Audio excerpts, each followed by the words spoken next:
Hujambo msikilizaji popote pale ulipo, hujambo mtazamaji, hujambo na wewe unayetufuatilia kupitia mitandao yetu ya kijamii ya Uinjilisti Studios. Hapa leo tuna kipindi kizuri ambacho kimesheheni mambo mbalimbali ambayo ni mahususi kwa ajili ya kumjenga mwanadamu kiroho. Na hiki kipindi si kingine bali ni Pambazuko lenye Baraka, kipindi ambacho kinakujia kila siku za wiki kuanzia alfajiri, kila siku za wiki kuanzia alfajiri. Unaweza kuungana nasi muda huo ili tuweze kujifunza mambo mbalimbali. Kabla ya yote hayo, tufumbe macho tupate kuomba.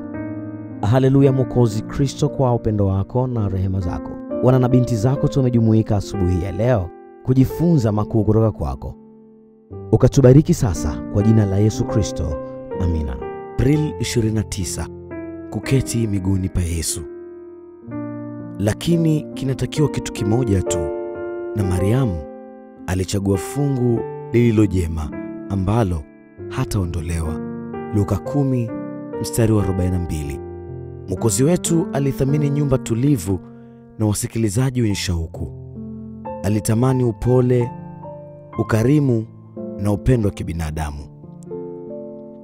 Wale ambao walipokea mafundisho ya mbinguni ambayo alikuwa tayari kayatoa walibarikiwa sana.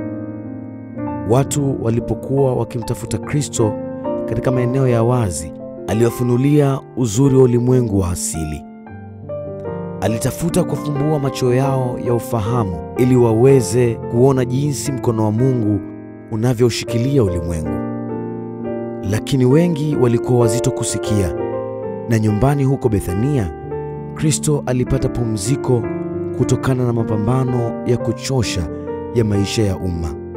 Hapo aliwafungulia wingi wa majaliwa ya Mungu, watu walioyathamini. Katika mahojiano haya ya faragha, aliwafunulia wasikilizaji wake yale ambayo hakudiriki kuyasema katika umati mchanganyiko. Hapa hapakuwa na haja ya kusema kwa mifano na rafiki zake. Yesu alipokuwa akitoa mafundisho yake ya ajabu, Mariamu alikuwa akipenda kukaa miguuni pake, msikilizaji mwenye kicho na bidii. Wakati fulani, Martha alipokuwa akihangaika na maandalizi ya chakula, alimwendea Yesu na kumwambia, "Bwana, huoni vibaya hivyo ndugu yangu alivyoniacha nitumike peke yangu?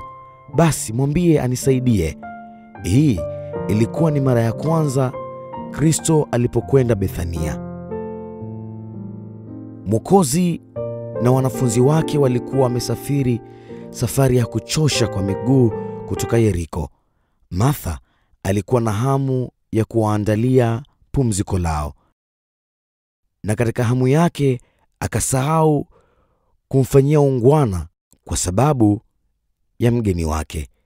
Yesu alijibu akasema, "Martha, Martha, unajisumbua na mambo mengi, lakini kuna haja ya kitu kimoja tu, na Mariamu amechagua fungu lililo jema ambalo halitaondolewa." Mariamu alipokuwa akihifadhi katika akili yake maneno ya thamani yaliyokuwa yanatoka kwenye midomo ya Mwokozi, maneno ambayo yalikuwa ya thamani sana kwake kuliko vitu vya thamani zaidi. Jambo moja ambalo Martha alilihitaji lilikuwa ni utulivu, roho ya ibada, shauku ya kina ya kuyajua yale yanayohusiana na wakati ujao, maisha bila kifo na neema zinazohitajika kwa ajili ya ukuaji wa kiroho. Hakupaswa kuhangaika sana kwa mambo yanayopita, badala yake ahangaikie mambo ya milele. Yesu aliwafundisha watoto wake kutumia kila fursa ya kupata maarifa hayo ambayo yatawafanya wawe na hekima katika wokovu. Kazi ya Kristo inahitaji watendakazi waangalifu na wenye nguvu. Kuna uwanja mpana kwa akina Martha wenye ari katika shughuli za kidini, lakini hebu wakae kwanza miguuni pa Yesu pamoja na Mariamu. Hebu bidii, uharaka na nguvu, kisha maisha yatakuwa nguvu isiyoshindwa kwa ajili ya mema.